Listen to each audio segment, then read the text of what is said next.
Okay,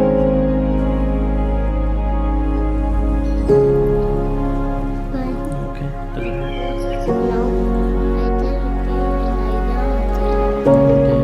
Yeah.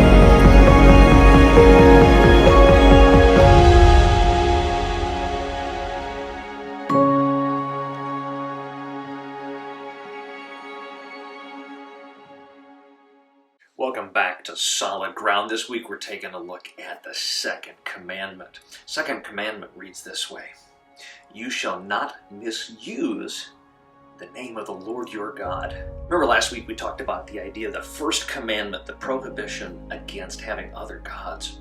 We looked at that relationally. Well, this continues that same thought, that if we look at the idea of our relationship with God, how we use His name naturally flows out of it. If God is the first in our hearts, if God is first in our hearts, the way in which we use His name naturally will flow out. We won't use His name to swear or to pledge oaths or as a curse word, as unfortunately so often we hear in our society, and perhaps are guilty of ourselves on occasion. But rather than just simply looking at it as a watch your language kind of a thing, it's relational language. That the way in which we think of our God, the way in which we love and respect our God, translates in the way we use His name in our daily lives.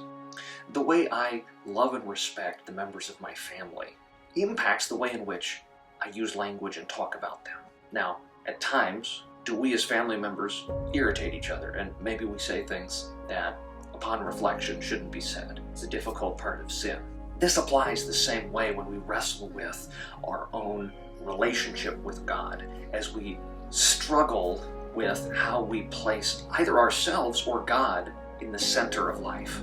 When we place God in the center of life, we are better able to offer Him praise with our tongue rather than curse Him with our tongue. The tongue is a challenging thing to manage, and we know this. Scripture warns us about this. But when we place God in our heart, or allow God to place Himself in our heart in such a way that He is first and foremost for us, and He guides us and infuses us with His love, it's His love that speaks back out through us.